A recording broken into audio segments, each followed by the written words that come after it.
Nadie que estuvo presente aquel día podría olvidarlo, no porque hubiera tiempo, un calendario o un reloj marcando ese momento, sino porque la gloria que se manifestó fue tan grande que superaba la capacidad de comprensión incluso de los seres más elevados de la creación. Fue antes del tiempo, antes de la materia, antes del mundo, un día eterno en que el Dios Todopoderoso eligió hablar y, al hablar, dio inicio a lo que jamás había existido, el universo visible. No había espacio, no había tierra, no había cielo como los hombres llegarían a conocer. Solo existía la plenitud de la gloria de Dios, y a su alrededor miríadas de seres espirituales, creados por su voluntad, contemplaban con reverencia el acto que lo cambiaría todo para siempre. Los hijos de Dios estaban allí, creados en orden, dotados de entendimiento, belleza y fuerza. No eran de carne y hueso, sino de esencia espiritual. Sus voces no callaban, pues desde el instante en que pasaron a existir, solo conocían una ocupación: adorar. Y aquel día, cuando la palabra de Dios rompió el silencio de la eternidad y los fundamentos de la tierra fueron lanzados, no hubo vacilación. Todos clamaron al unísono, celebrando el poder del Creador. Las estrellas de la mañana cantaron, y el sonido no era ruido, sino armonía pura, viva, que llenaba los cielos con una alegría que no conocía límites. La creación no fue un acto solitario, fue un espectáculo, un testimonio de la grandeza de Dios ante todo el ejército celestial. En el centro de aquel esplendor, entre los hijos de Dios, había uno que se destacaba. Su nombre era Lucifer, portador de luz. Así fue llamado, pues de él emanaba un brillo que no era propio, sino recibido del mismo Dios, reflejado con perfección. No solo servía, lideraba coros, dirigía alabanzas, era ejemplo de belleza y sabiduría. No había imperfección en él. Entre los ángeles ocupaba posición de honor, ungido como querubín protector. A él se le confiaron funciones de responsabilidad, y bajo su guardia estaba el santuario de la adoración. Aquel día, cuando la creación fue hecha, él también cantó. Con fervor, con alegría, clamó con los demás, pues en ese instante su fidelidad aún estaba intacta y el esplendor de Dios era su fuente de gloria. La tierra surgió. Informa al inicio, los cielos fueron extendidos como un manto, y los límites fueron trazados con precisión absoluta. Dios separó la luz de las tinieblas, las aguas de la tierra seca, elevó montes y cavó abismos, todo con el poder de su palabra. Los ángeles asistían, no como creadores, sino como testigos. Para ellos se revelaba el poder y la sabiduría del Altísimo, que no necesitaba ayuda ni consejo. El trono de Dios permanecía sobre todo, inquebrantable, y en torno a él la adoración no cesaba. Cada detalle de la creación provocaba admiración y temor en los hijos de Dios, pues el universo se erguía no solo como morada futura del hombre, sino como escenario de la gloria divina. Y ante ello, todos se postraban, rindiendo alabanza al Creador que todo hacía perfecto. Pero mientras la creación avanzaba en perfección, algo comenzó a moverse en el corazón de Lucifer. No hubo falla en el cielo, no hubo descuido de Dios. Todo estaba en orden y la justicia reinaba. Pero en Lucifer surgió un deseo que no le correspondía. Contempló su propia belleza, su propia posición, y permitió que el orgullo se formara. No fue algo visible de inmediato, ni siquiera para los otros ángeles, pero el corazón de aquel que antes reflejaba la gloria pasó a desear la gloria para sí. Ya no bastaba con servir, quería ser servido. Ya no bastaba con adorar, quería ser adorado. La alabanza que antes dirigía al Creador, ahora deseaba retenerla para sí. La corrupción se inició donde nadie lo esperaba, en medio de la perfección. El pensamiento se convirtió en voluntad, la voluntad en decisión, y la decisión en rebelión. Lucifer no estaba solo.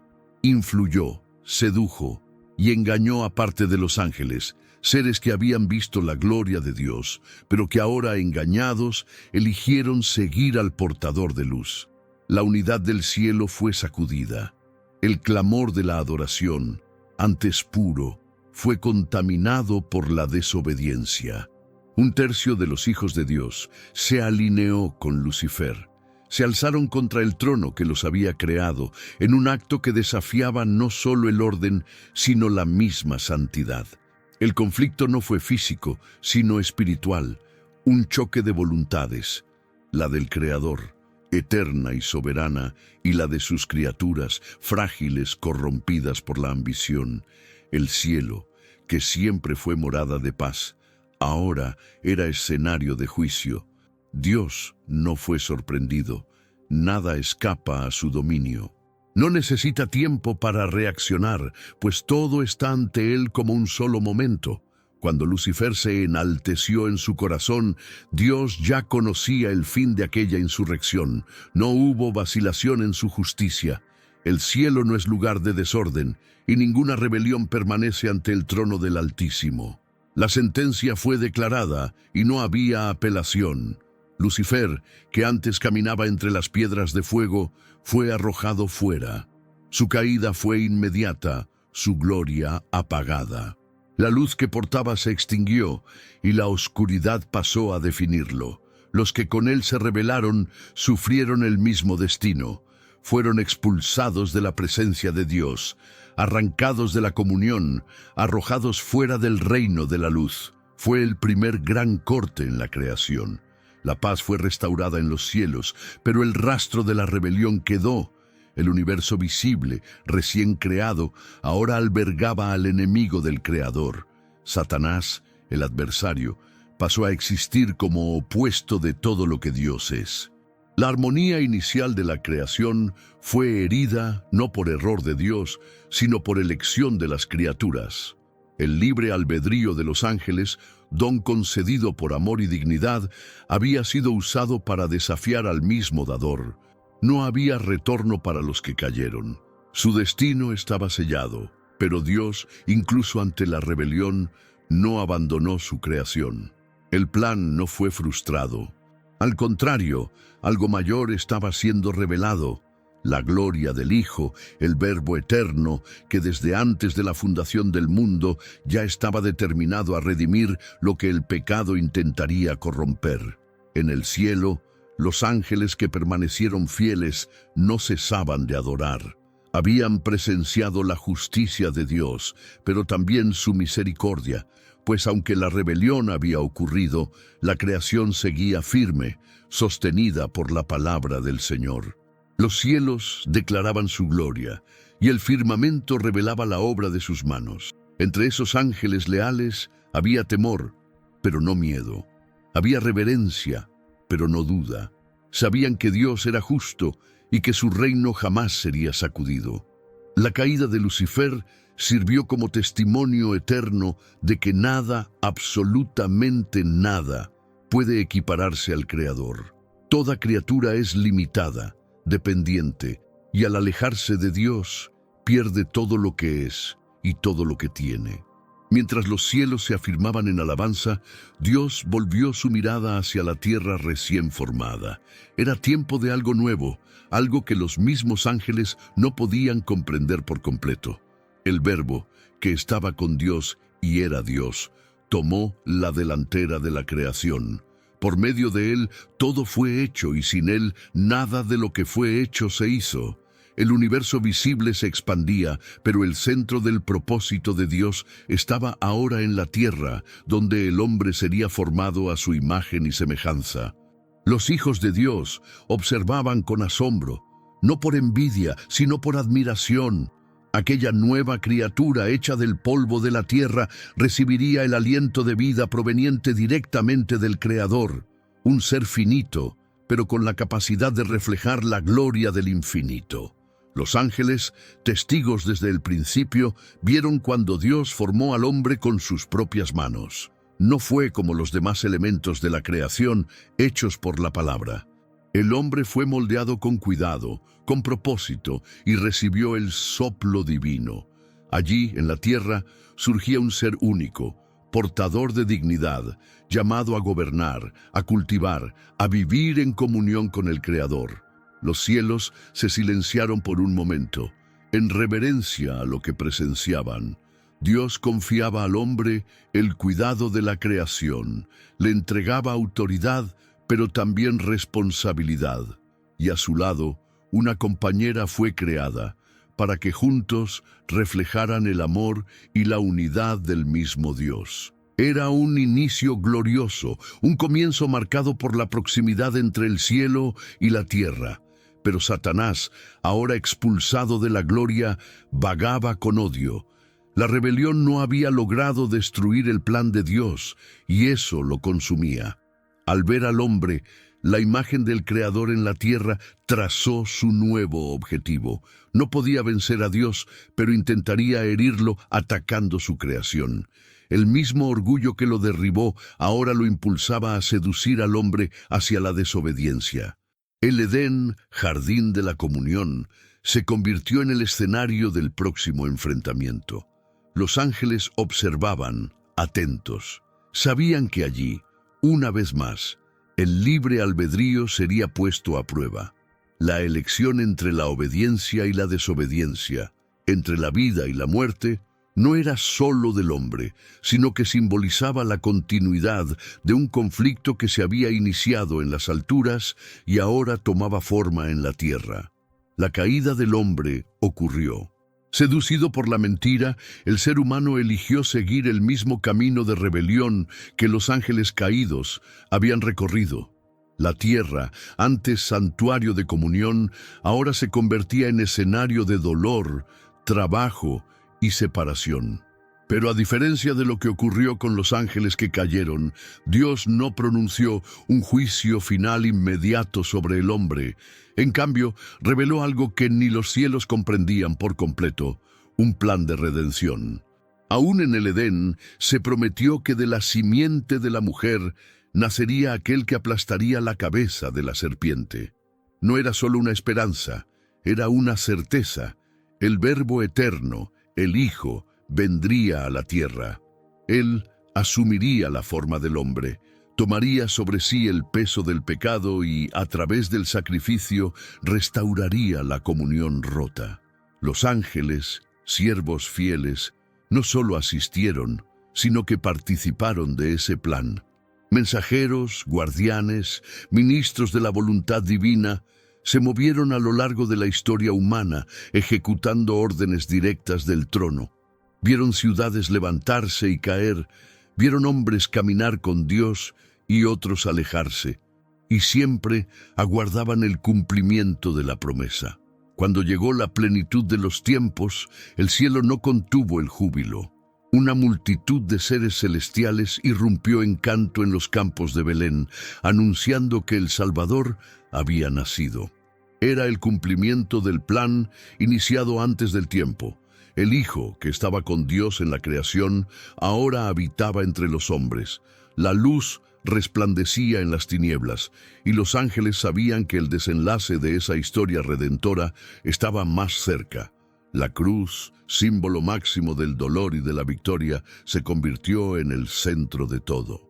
Los cielos se callaron aquel día, y los ángeles contemplaron algo que jamás imaginaron: el Hijo unigénito de Dios, el Verbo eterno, siendo clavado por manos humanas, no porque faltara poder, sino porque la obediencia del Hijo al Padre era perfecta.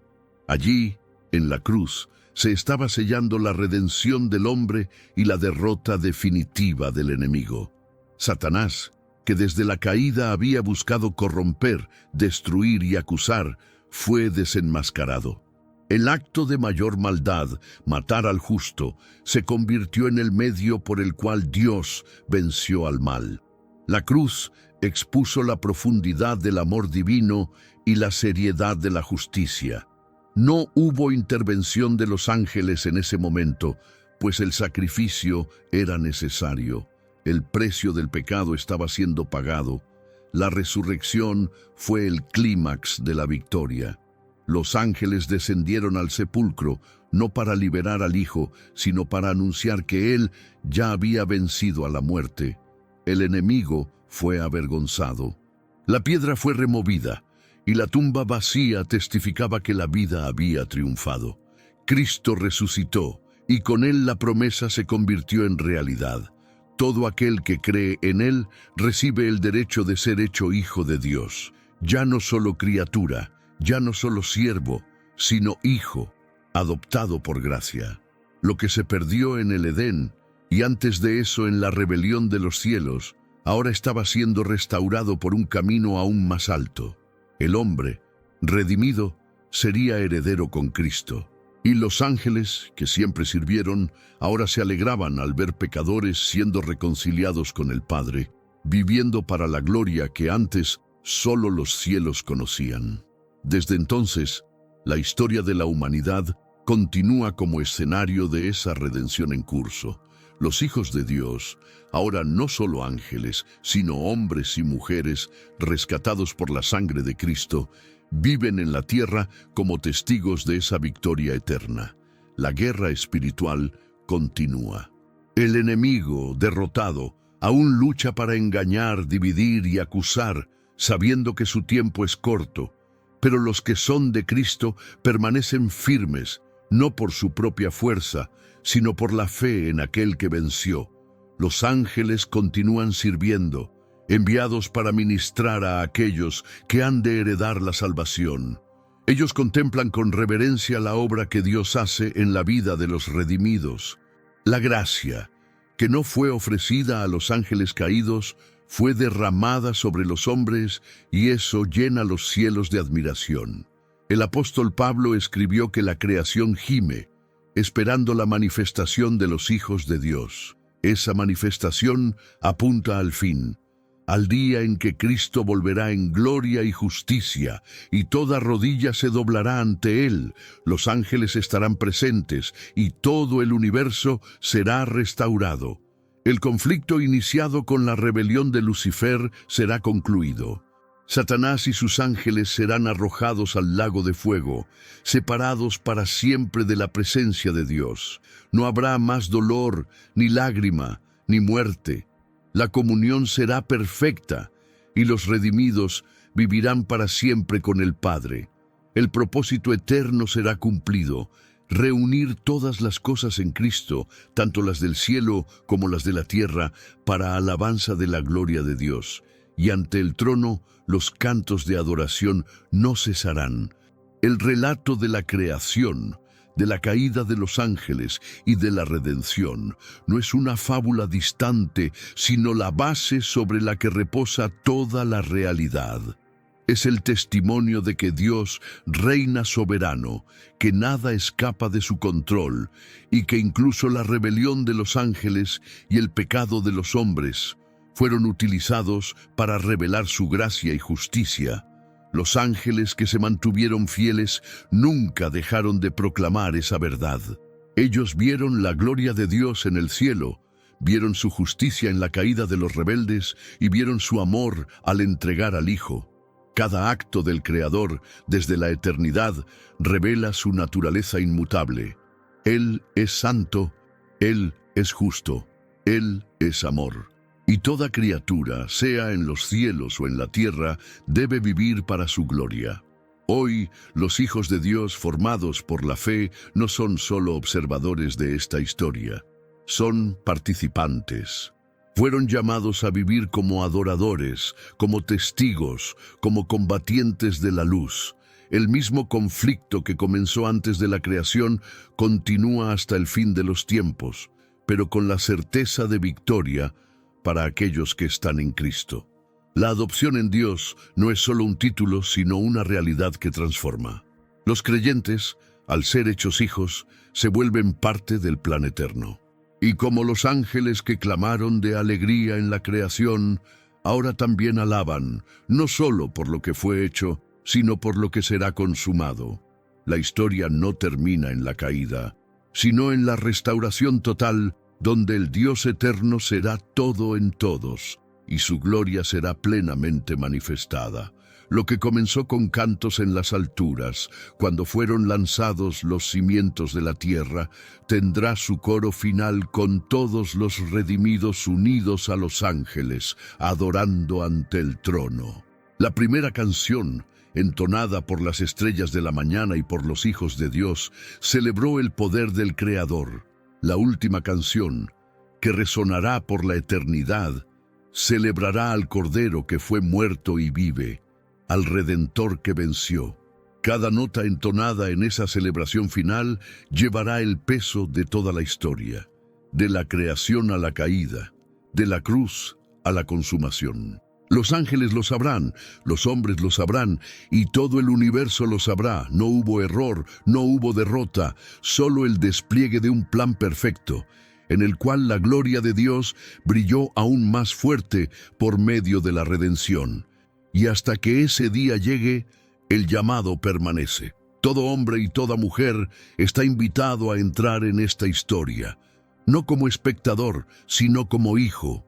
En Cristo, la filiación no se hereda por la carne, sino por la fe. Es un regalo concedido a quien reconoce el señorío de Dios y se rinde al Salvador. Ser hijo de Dios es vivir con propósito, con esperanza, con temor reverente. Es luchar contra las tinieblas sabiendo que la luz ya venció. Es adorar no por obligación, sino por amor. Y es esperar, con los ojos fijos en la eternidad, el día en que la gloria de Dios llenará todo y no habrá más recuerdo de dolor, de caída o de muerte, solo la vida, plena y eterna, ante el trono del Rey. La historia de los hijos de Dios, de los ángeles, de la rebelión y de la redención, no es solo un relato antiguo. Es una revelación que atraviesa los tiempos, llamando a cada generación a elegir su lado en este conflicto espiritual. Lucifer eligió la soberbia y cayó. Los ángeles fieles eligieron la obediencia y permanecieron. Los hombres, creados a imagen de Dios, tienen ahora ante sí la misma elección: vivir para sí mismos o vivir para el Creador. El libre albedrío, dado por Dios, lleva consigo la responsabilidad de decidir entre la luz y las tinieblas, entre la vida y la muerte. Y el tiempo para esa elección es ahora, mientras la invitación aún resuena. La adopción como hijos de Dios, por medio de Cristo, no es impuesta, es ofrecida, y su aceptación lo cambia todo. La eternidad espera, no como un lugar vago, sino como la realidad final donde Dios habita y reina para siempre. Los que aceptaron el llamado, los que creyeron en el nombre del Hijo, recibirán una herencia que jamás podrá ser corrompida ni perdida. Se unirán a los ángeles fieles, a los redimidos de todas las épocas, y juntos proclamarán que Dios es digno, que el Cordero es digno, que la salvación pertenece al Señor. Esta es la verdad que no cambia. El tiempo pasa, los reinos caen, pero la palabra de Dios permanece. La historia que comenzó antes del tiempo, en el resplandor de la creación, será consumada en la gloria de la eternidad. Y cada hijo de Dios, ángel u hombre redimido, vivirá para siempre en la luz de aquel que es, que era y que ha de venir. Hoy, al mirar al mundo y sus luchas, muchos no perciben que detrás de todo hay una realidad mayor, eterna, invisible a los ojos, pero clara en las Escrituras. La caída de Lucifer, la creación del hombre, la cruz de Cristo y la promesa de adopción no son solo capítulos aislados, son partes de un único plan, conducido con perfección por el Dios soberano. Cada vida tiene valor, cada alma es llamada. Y el mensaje permanece: todo aquel que cree en Cristo se convierte en hijo de Dios, ya no solo criatura, sino parte de su familia eterna. Ese es el parteaguas que resuena desde antes de la fundación del mundo, que el hombre, aún caído, puede ser restaurado a la comunión con el Padre. Y al final, cuando todo sea revelado, solo una verdad quedará en pie: la gloria de Dios es eterna, y su amor por aquellos que llamó como hijos jamás tendrá fin. Y esa fue la historia de los hijos de Dios, de la creación, de la caída de los ángeles y del plan eterno de redención. Un relato que nos muestra la grandeza del Dios soberano, que reina desde antes del tiempo y que no pierde el control, ni siquiera ante la rebelión. Pero también nos enseña que por medio de Cristo, cada uno de nosotros puede ser llamado hijo de Dios y vivir con propósito, fe y esperanza. Ahora cuéntame, ¿qué versículo de la Biblia habla más a tu corazón sobre la grandeza de Dios y su amor eterno? Escríbelo aquí en los comentarios, o, si prefieres, declara tu fe diciendo «Soy hijo de Dios» en los comentarios. Compartamos esta verdad poderosa con el mayor número de personas posible. Y claro, deja tu like, porque eso ayuda al canal a crecer y llevar más de estos mensajes impactantes a quienes necesitan escuchar. Suscríbete al canal y activa la campanita, porque aún vienen muchas historias poderosas. Que Dios te bendiga y hasta el próximo video.